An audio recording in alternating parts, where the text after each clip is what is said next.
Hello, I'm William Michael of the Classical Liberal Arts Academy, and in this video I'd like to provide students in the Classical Liberal Arts Academy who are studying the art of classical reasoning, studying Aristotle's Organon, with some help as they study through Chapter 2 of the second book of the Organon, which is Aristotle's On Interpretation. In Chapter 1, we were introduced to this work by Aristotle, and he explained what the purpose of this book was. We talked about how in the first book, the categories, Aristotle wished to establish a clear understanding of simple ideas and the names that are used to signify those simple ideas, disconnected or separate ideas with simple words. We talked about how that was explained in the categories, and then in the second book he is talking about the joining together of these ideas, which is called the judgment, to form enunciative speech, speech that asserts something, speech which is true or false, which must be true or false. In this second chapter, the topic is the noun, and so we're going to look at what a noun is, and it's important to remember that we're not studying grammar here. We're not studying the art of writing. This is the art of reasoning, and so the definition that's used to explain what a noun is in reasoning may not be exactly the same as what it is when we study grammar, because we're simply concerned with different things. All right, so in Chapter 2, we're going to study what a noun is, which is one of the things that Aristotle said we needed to do to get started in the study of classical reasoning. So in Chapter 2, we read a noun. We have a definition of a noun, and let me flip to the text here. We read here in Chapter 2, this first sentence, which gives us a definition of a noun from Aristotle as relates to the study of classical reasoning. So this is what Aristotle means when he uses the word noun in reasoning. A noun is a sound significant from compact, without time, of which no part taken separately is significant. Let me read that again. A noun is a sound significant from compact, without time, of which no part taken separately is significant. Now, that's Aristotle's definition of a noun, and I don't expect that you as a student have any idea what that means. So we're going to unpack this piece by piece so that we can understand exactly what Aristotle means by the name noun. And then the rest of this chapter is simply unpacking and explaining this definition. So first of all, a noun is the topic of Chapter 2. And it's important for us to remember, because this is made confusing by English, because we have this word noun, and the word noun really doesn't help us understand what we're talking about. Whereas if we go back into Latin or even into Greek, the word here is very helpful, because in Latin it's simply nomen. It's the word that means name. So a noun is simply a name, and it's onoma in Greek. And again, it just means a name. We take this word noun, which is borrowed from like Old English and has no clear connection to nomen, and it presents some confusion for us because the only time we see this word is in a grammar class. If I meet someone and I say, "What is your name?" I use the word name. I don't go up to someone and say, "Hi, what is your noun?" And yet when we take a grammar class, or here when we read a translation of a lesson in reasoning, we pull this word noun out of the closet and start using it when we never use that word to talk about the same concept. It's simply a name. Okay, so let's just remember that when we see the word noun, we can replace it with the English word name, because in Latin and Greek, the word is simply the word for name. So a name, or a noun, is a sound. And remember, in chapter 1, Aristotle made it clear that we're talking about spoken sounds, right? We're not talking about a sound outside, like a crash of thunder or the blaring of a horn or anything like that. We're talking about spoken sound. We learned in chapter 1 that spoken words are significant. They signify passions of the soul or ideas that exist in the mind. So a noun or a name is a spoken sound. That's the genus in which a noun is contained. And it's a certain kind of sound. It's a significant sound. It's a sound that is used to represent an idea. And I want to unpack that a little bit, because we use this word significant in modern culture. And, we say, did you learn anything significant in that book that you read? Significant? We use this word significant, and it has a meaning of being important. And I just want to make sure we get that idea out of our heads, because that is not what we're talking about here. When we use the word significant, a noun is a sound significant. What the word significant means is that it's being used as a sign of something else. To be significant is to be a sign of something else. Make sure you understand that clearly. To be significant in this context, to be significant means to be used as a sign of something else. All right? A noun or name is a spoken sound which is significant. That is, it's a spoken sound which is being used as a sign of some idea. Okay? A noun is a spoken sound, so a cough could not be a significant sound. A sneeze could not be a significant sound. If someone punched me in the stomach and I groaned, oh, that would not be a significant sound.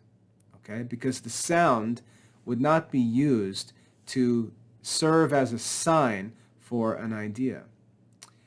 A noun is a sound significant from compact. From compact. We talked about this in the first chapter. A name for a thing is not natural. When a thing is formed, or when something comes into existence, it doesn't have a name assigned to it by nature. There's no natural name. The names of things are given by men. They're artificial. Men name things. Just like when my children were born, as their father, I gave to each of my children a name. The child wasn't born with a name.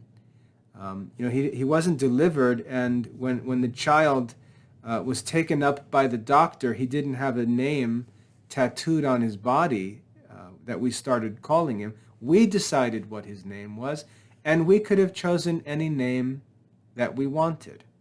Okay? So names that are used are simply established by men, and they're agreed upon so that men can communicate. So a name is a spoken sound that is significant. It's being used as a sign of an idea.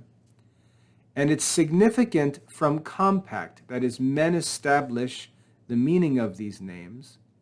Without time, it doesn't express any notion of time when something took place. There's no time related to a noun, of which no part taken separately is significant. And this last part here causes a lot of confusion.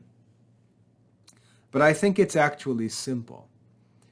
Even St. Thomas Aquinas, when he explains this last part of this sentence, he really doesn't make it very clear. It's a difficult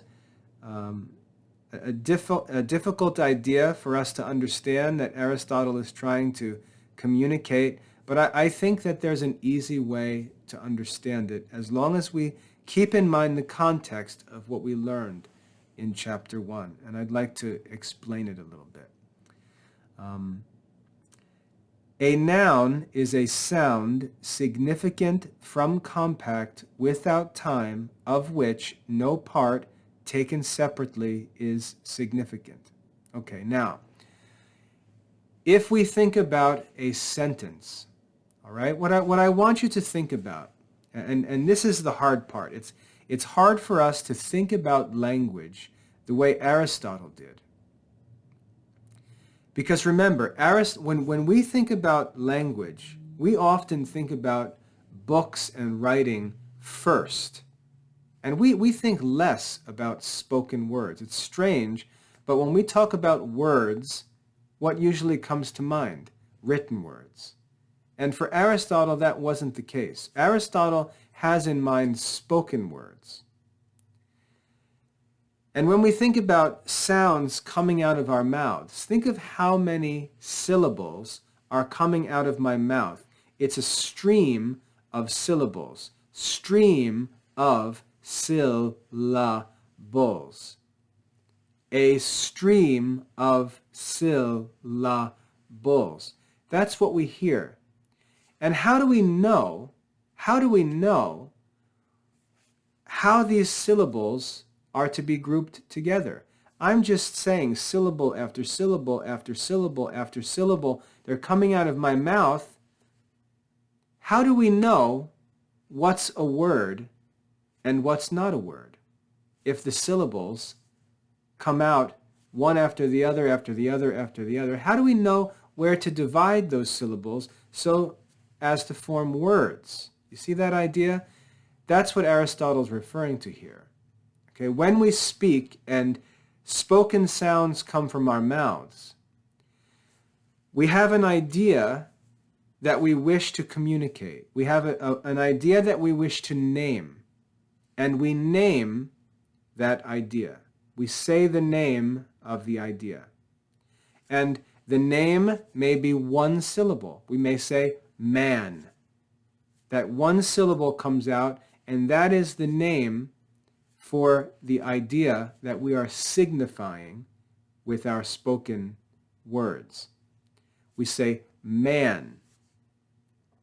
But I can say two syllables and signify a different idea. I can say woman. Now, one syllable was wo, and another syllable was man. How do we know that those two syllables taken together form one name that signifies one idea? How do we know that? We know that by compact, by agreement, by experience communicating. We identify those words and names, and we get used to hearing them. We get used to saying them, and so on. So the names that we use to signify the ideas are names that we identify when we're listening to someone speak or when we speak, and we know where to divide the syllables that are spoken. We know which syllables to group together to form one name. So as I said, if I say woman, we know that those two syllables are to be understood together as one noun that signifies one idea. Okay? So we have to think about spoken language and how spoken language is simply a stream of syllables that come out of our mouths. And yet when we listen to each other, we know which syllables to group together to form one name and understand that that name, whether it's made up of one syllable or 6 syllables, that name signifies one idea. Okay? So a noun or name is a spoken sound that is significant. It signifies an idea. It is used as a sign of an idea. It's understood from compact, from our simple communication and experience and the agreement that we have on how we're going to name things. If you look at a light, for example, and you say guba, your mother, when you're little, will say, no, that's not guba, that's light. And you'll be told that the name that you gave to that light is wrong. You're free to make up your own names, but you would not be able to communicate. So what your mother is telling you, when you look at the light and say guba, and your mother says, no, light, she is teaching you what name to use to signify that idea. Okay? You're learning by convention how to name an idea in speech. You learn that by instruction, by experience, by communication with others, and you agree to use the same words. A name is a sound that is significant from compact, without time, of which no part taken separately is significant. All right? Now this part, as I said, is difficult for students to understand. I had to wrestle with this to try to understand exactly what Aristotle's talking about here because it's confusing. All right? A noun or a name can be made up of a number of parts, like I said, syllables, or even words, all right?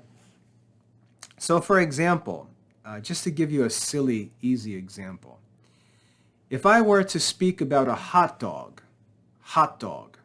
I use the word hot dog, 2 syllables. You hear these 2 syllables, they form one noun, hot dog. And yet, if we separate those parts of the word, each of them has its own meaning.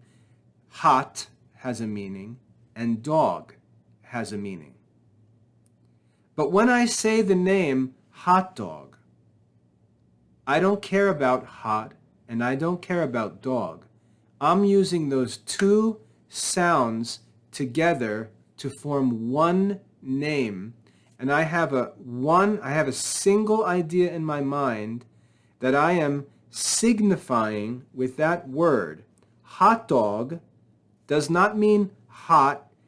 It does not, I'm not talking about a dog. The parts of the name that I use have no meaning. There's no sign in them. I'm not intending them to be a sign of anything. I'm using the word itself, hot dog, and I'm using it as a sign for an idea that I have in my mind. Okay, so the parts of the word are not by themselves signs of something that I'm thinking about and intending to communicate. I don't want the person that I'm talking to, when I say hot dog, I don't want them to think about hot and dog. That's not what I'm saying.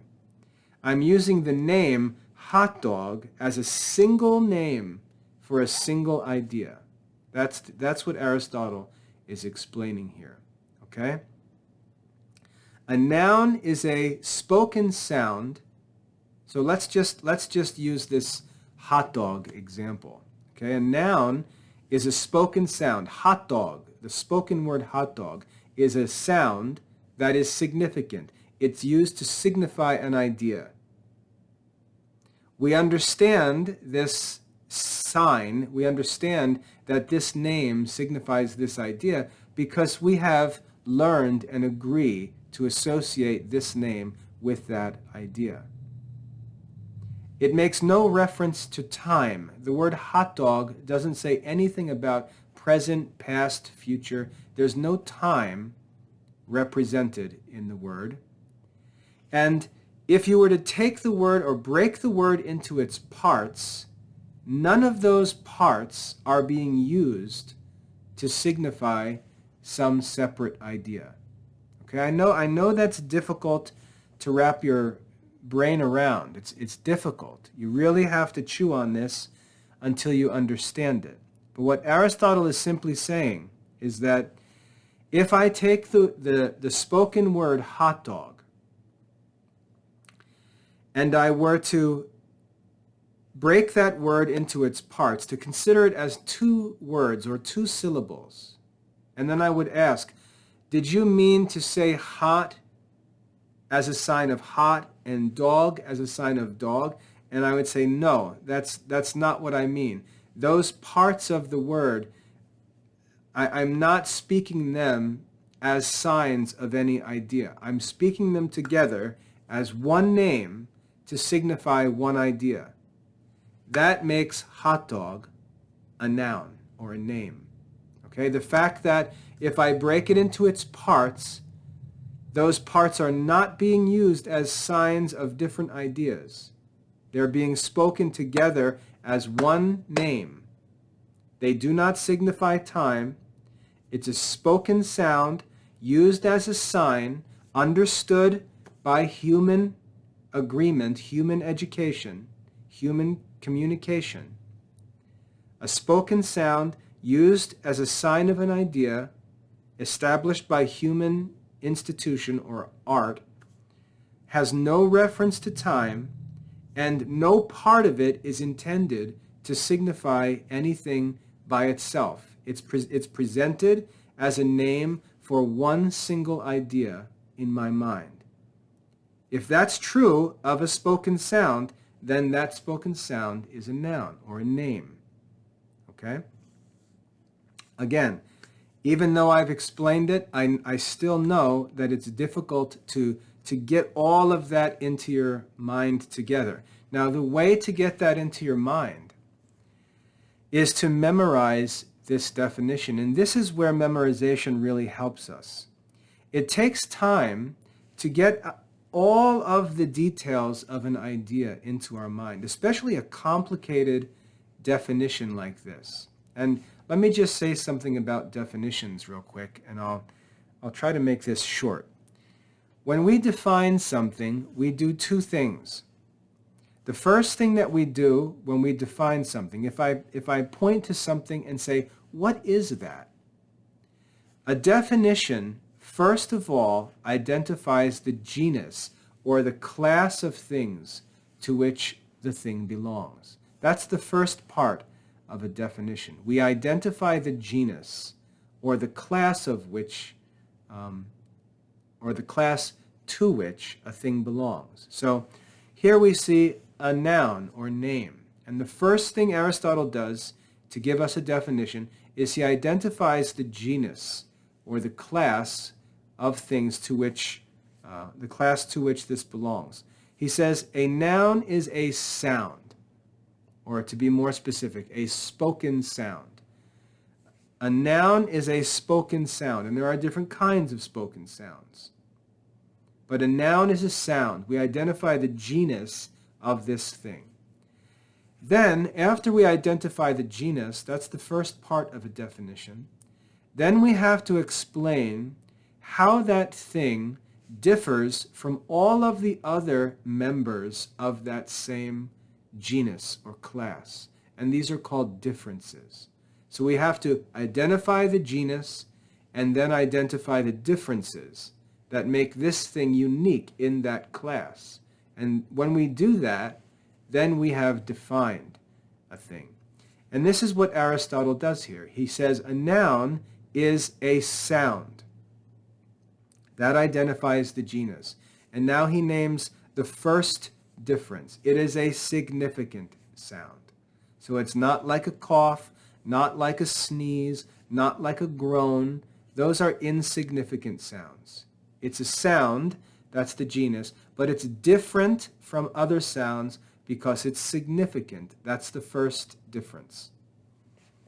Secondly, it's significant from compact, without time. Without time. It doesn't have a natural signification, but its signification is established by men, and it does not refer to time. This distinguishes it from other kinds of words. Okay? A noun is a sound significant from compact, but there are other kinds of words that are sounds significant from compact. For example, we're going to study verbs. Verbs are another example of sounds significant from compact. The noun, however, is different from the others because it is without time. It doesn't express or signify any notion of time. Verbs signify time. So he explains how a noun is different from other sounds significant from compact. It does not have time, doesn't express time. And then he says, of which no part taken separately is significant. So the noun is spoken as a spoken sound that's meant to signify a single idea or notion or conception in the mind. If we have a word and we ask, is this a sound significant from compact? I should make that clear. If we have a spoken sound and we ask, is this spoken sound a sound significant from compact? And we say yes. And we then ask, is it without time? And we say yes.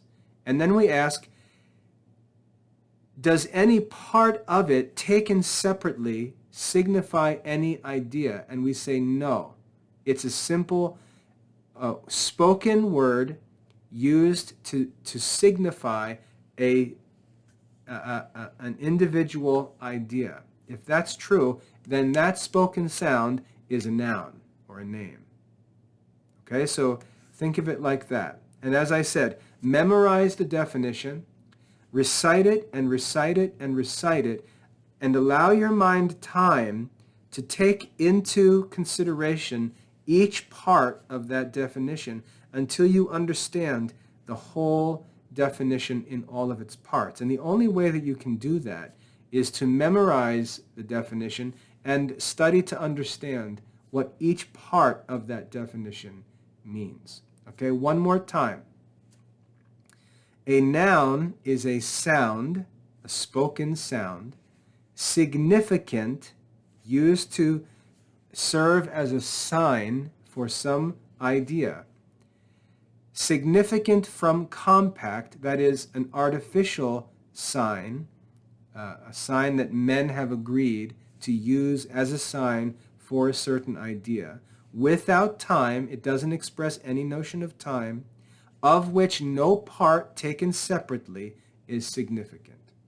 If that's true of a spoken sound, that spoken sound is a noun. All right? Now let's go on and read Aristotle's explanation of this definition, most of which I've already covered, I think, but let's read through it. And again, forgive me as I scroll through this document because there are tons of notes and we're not interested in those notes, okay? Thus, in the noun kalipos, ipos signifies nothing by itself as it does in the sentence kalos ipos. And I'll explain what this means. The word kalipos, if you look at the text, you'll see it has a capital K. It's because it's the name of a man. It's a man's name, Kalipos, a Greek name, Kalipos. Now, that name is used as the name of a man. The man is the idea that we wish to signify with a spoken name. The idea of the man we wish to give a spoken name. And we use the spoken name Kalipos. Kalipos is the name of that person of whom I have an image in my mind, When I say his name, that name is a sign of the person I'm thinking about in my mind. Kalipos. It's just like my name is William.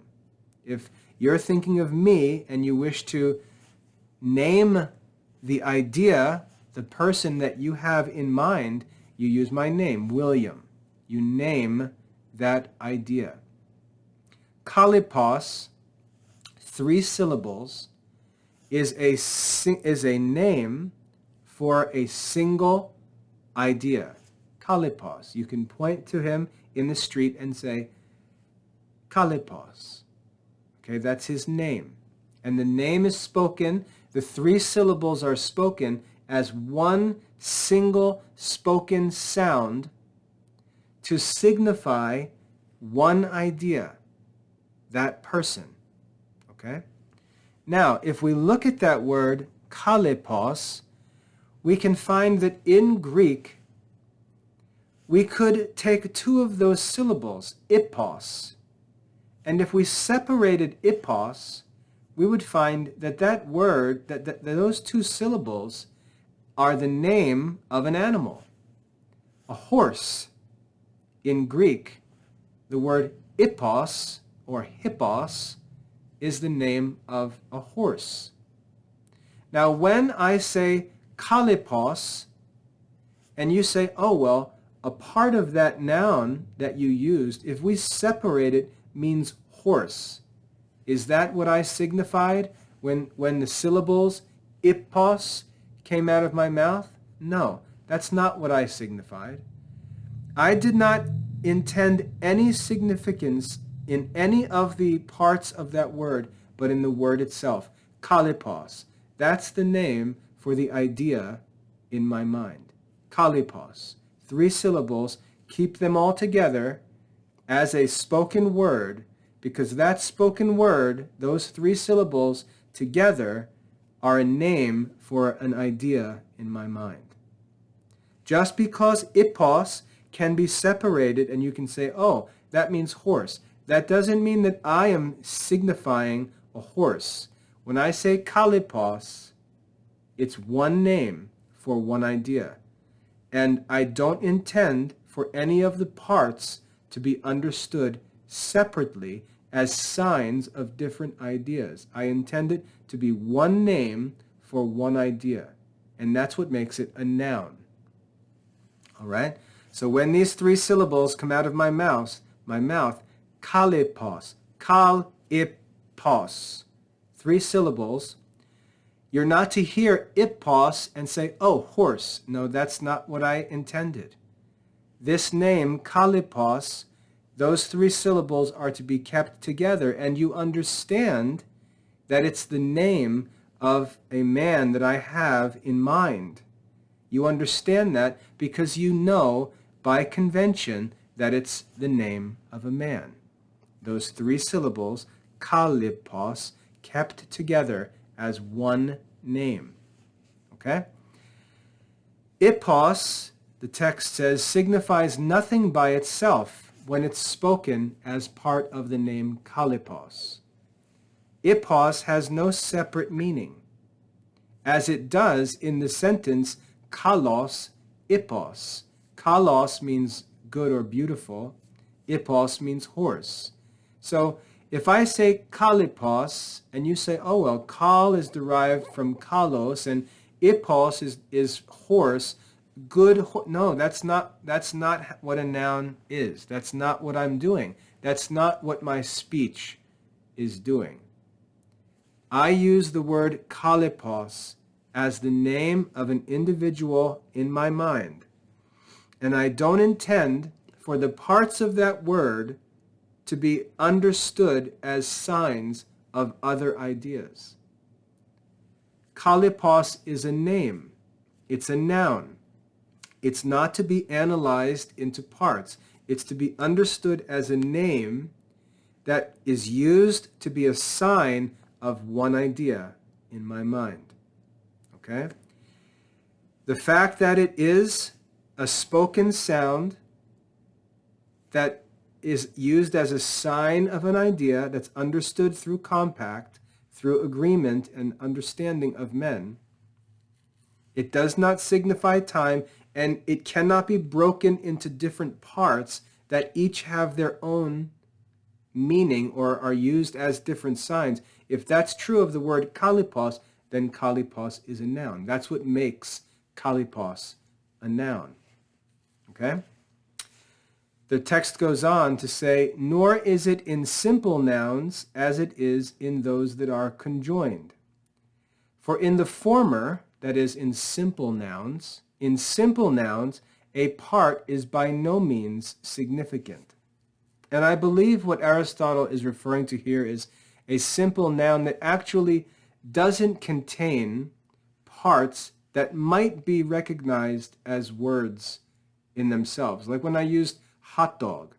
We look at hot dog and we can say, oh, it appears to be composed of hot and dog. It appears to be a composite name, a name that's composed of other names. But there are other names that don't even appear to be composed, like house.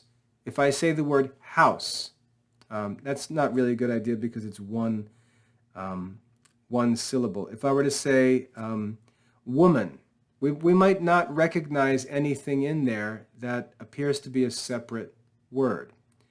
So there are some simple nouns where we don't recognize any parts, and there are other nouns where we can see that they do appear to be composed of parts. But when spoken as a noun, it's not intended to be analyzed into those parts, as if I'm signifying different ideas when I say it. When I say kalipos, I'm not thinking of a beautiful horse and saying that man is a beautiful horse. That's not what I'm saying. I'm just using the name kalipos. It's a noun. It's a single name for a single idea. That's what a noun is. In simple nouns, a part is by no means significant, but in the latter, in conjoined nouns or composite nouns, a part wishes to be significant, but signifies nothing by itself. And then he gives us another example here. Thus, in the word epaktrokeles, the word keles signifies nothing by itself. Now, to explain this a little bit, in Greek, the word keles is a name for a certain kind of ship, keles. And epaktrokeles is another name for a different kind of ship. But when a person uses the name epaktrokeles, he doesn't want you to think first of keles and then, sort of get that idea in your mind and then try to figure out. It's just there's one idea in the mind. There's one idea of a certain kind of ship in the mind. And the speaker assumes that you already know what this idea is, and you'll understand the name. And so he speaks the name as a single significant sound. That's a sign of a single idea. He doesn't want that word analyzed. And if you do break it into pieces and then try to understand the meaning separately as separate signs, you lose the meaning of the name. He says epaktrokeles, and you're to understand that as a single significant sound that's spoken as a sign of a single idea. In the word epaktrokeles, keles signifies nothing by itself. Now, keles as a separate word does signify something by itself. But in the word epaktrokeles, it does not signify something by itself, but epaktrokeles is a single, significant, spoken sound that signifies one idea. Okay? That's what a noun or name is. And then Aristotle goes on to say, I say according to compact, because no name or noun is from nature. You should understand what that means. But when it is fabricated, when it is brought into use by men, it is then a symbol of something that may exist naturally. Okay, fabricated is a good word. Something that's produced by the art of men, fabricated. He then goes on to say, illiterate sounds also signify something, such as the sounds of animals. Okay, so the mooing of a cow, the barking of a dog, the meowing of a cat. Those are also sounds, but they're illiterate sounds. They're irrational sounds. They're the sounds of irrational animals. They signify something. When the dog barks, there's some signification in that barking. We know that maybe something's wrong. Maybe someone pulled in the driveway or someone's in the front yard. When the dog barks, usually we know that that barking does signify something. Illiterate sounds signify something, such as the sounds of beasts, of which there is no noun. Okay, so we're not talking about significant spoken sounds when we think about the sounds of animals, for example. Aristotle then says the phrase not man is not a noun. And this is a weird sort of comment that Aristotle makes. Man is a noun, but to simply negate or deny a thing does not form a name for something. Because if you deny man, if you say that it is not man, you're not actually signifying any idea. You're simply denying that something is what you may be thinking of. Okay, so that's getting into some abstract thinking, but simply denying or negating a name cannot be used to signify an idea. Therefore, not man is not a noun, as Aristotle explains. Neither is a name instituted by which it ought to be called, for it is neither a sentence nor a negation. Neither is a name instituted by which it ought to be called, for it is neither a sentence nor a negation, but let it be an indefinite noun. And he's still talking about not man. Let it be called an indefinite noun. Okay? Neither is a name instituted by which it ought to be called. What that means is this idea of not man. Aristotle says, we don't even have a name for that. It really doesn't have any meaning at all. There's nothing that we can even name it. There's no name that has been instituted by which this idea of not man might be called, because it's not a sentence, and it's also not a negation, because it's not a sentence.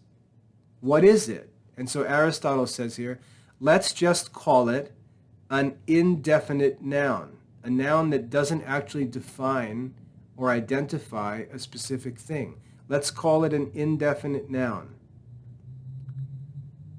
because it is similarly inherent as well in that which is as in that which is not. And again, some of this is philosophical talk that's going to be difficult for you to grasp when you're getting started. But let me explain.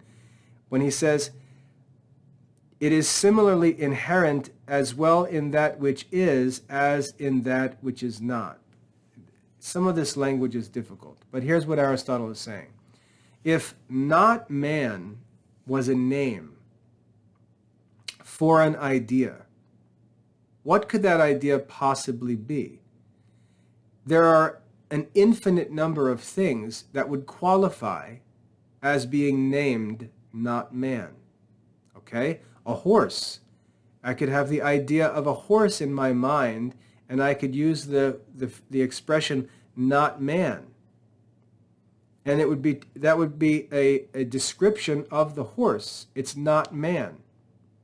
But I could also use not man to refer to something that doesn't even exist. And therefore, that phrase not man, or that name not man, can't be used to signify any idea because it's simply indefinite. It doesn't identify an idea. And therefore, he says, let's just call it an indefinite noun, okay? Because we don't even have a word for that idea, all right? Moving on, he says, philonos, however, or philoni, and such like words are not nouns, but cases of a noun. So it's important. When we study grammar, we learn that there is a noun, and I'm going to assume that you understand some grammar here. When we learn a noun, the name of a thing in a language, we learn it in the nominative case. So for example, in Latin, we might have puella, which means girl. We have the name in the nominative case. That's what we use to name or signify that idea. We have that idea of a girl in our mind, and in Latin we use the name puella to name that idea. And that's called the nominative case, the case used to name something. But then there are other cases of that noun, puellai, puellam, and so on. And those different cases, Aristotle says, they are not nouns. They are not nouns. They are cases of nouns. And that's important for us to understand. The nominative case, or I should just say the nominative form, because technically it's not a case. The nominative form is the noun. It's the name. The other cases are not nouns. They are different cases of the noun, which is the nominative case. So philonos, for example, philonos, I'm assuming that that's a genitive case. Philoni, I'm assuming that may be a dative case. I just don't know off the top of my head. Philonos, likely genitive. Philoni, likely dative. And such like words, other cases of nouns, are not nouns but cases of a noun. But the definition of it, that is, of the case of a noun, is, as to other things, the same. What that means is, when we take a noun like puella, we have the definition that the word puella is used to signify. When we talk about the other cases of that noun, the same definition applies. The same definition applies. So this is kind of confusing. Are the cases nouns? Because the definition of the noun is true of the different cases. So what's the deal with the cases? How can we prove that cases of nouns are not actually nouns when they do maintain the definition of the noun? Well, he explains here. The definition of it, that is, of the case of a noun, is, as to other things, the same with the definition of the noun or the nominative. Because, however, in conjunction with the verb is, or was, or will be, so when we take a case of a noun and use it to form a judgment by combining it with the verb is, or was, or will be, then it does not signify what is true or false. And a noun always signifies what is true or false when joined with a verb. Therefore, the case of a noun differs from a noun. So, how can we prove that the case of a noun is not a noun? Aristotle says it does appear confusing because the definition of the noun is true of the cases. But here's what's different. If we try to form a judgment or a proposition, remember enunciative speech, if we use anything other than the nominative case, it won't produce enunciative speech. It won't produce a statement that's true or false. So for example, if I were to take the nominative form, Philo, which is a person's name, okay, Philo, and if I were to say, Philo is a man. That would be a judgment, and it would be true or false. Okay? The nominative case, when joined with a verb, produces a statement that can be true or false. But if I were to replace the nominative form with another one of the cases, it would not produce a proposition. For example, Philo is a man. Okay, let's change that and say, of Philo is a man. That doesn't make any sense. So the case cannot be used interchangeably with the noun itself. It doesn't produce a statement that's true or false. So it's clear then that the cases are not nouns because, Aristotle says here, because a noun always signifies this. Because a noun, when joined to another noun with a verb, always signifies something true or false. But the cases don't. Therefore, they can't be a noun. Therefore, it differs from a noun. And then he gives an example. For instance, philonos is. That means of Philo or of Philo is. This does not signify what is true or what is false. Therefore, philonos, a case of the noun philo, is not a noun. So that's all for the content of chapter 2. What Aristotle does in chapter 2, as you study this, it's actually very simple, okay?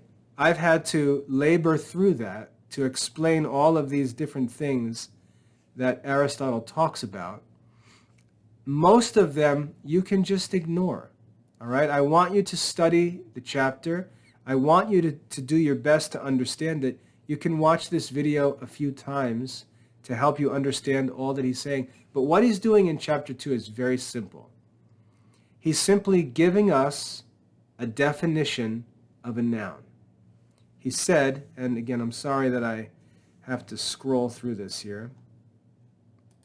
Maybe I can move a little quicker. Yeah. At the top of chapter 2, he gives us a definition of a noun. That's the most important thing to learn in this lesson. This is Aristotle's definition of a noun for the study of reasoning. The problem, though, is you have to make sure you understand what each part of that definition means. Otherwise, it's just gibberish. Memorize that definition and then ask yourself if you understand what each part of that definition means. So what does it mean that a noun is a sound? What does he mean by sound? That's the genus. And he's talking about spoken sounds. What does he mean when he says it's significant? What does that mean? What does it mean when he says significant from compact? What does it mean when he says a noun is a sound significant from compact without time? What does that mean? And lastly, what does it mean when he says of which no part taken separately is significant? What does all of that mean? That's the challenge here in chapter 2. It's all explained piece by piece in the chapter, but you have to understand that that definition, understanding that or establishing that definition is the purpose of chapter 2. It's a challenging chapter, difficult to understand, but I think if you go through the explanation that I've provided and remember that the goal is simply to establish this definition of a noun or a name, I think you'll be able to make your way through chapter 2. Okay, so I hope that's helpful. If there's anything in there that you'd like to talk more about or you think that I did a crummy job explaining, just get in touch and we'll talk about it a little bit more. My intention in all these lessons is to do my best to help students study classical philosophy and the classical liberal arts now, but to continue to improve my ability to teach and explain it all for the rest of my life. That's what I hope to do. So if there's anything I did in that chapter, in that explanation, that you felt does not clarify things or maybe even makes it more confusing, just let me know and we'll talk about it together and try to clear that up. All right? I hope that's helpful. That's chapter 2 of Aristotle's On Interpretation. God bless your studies.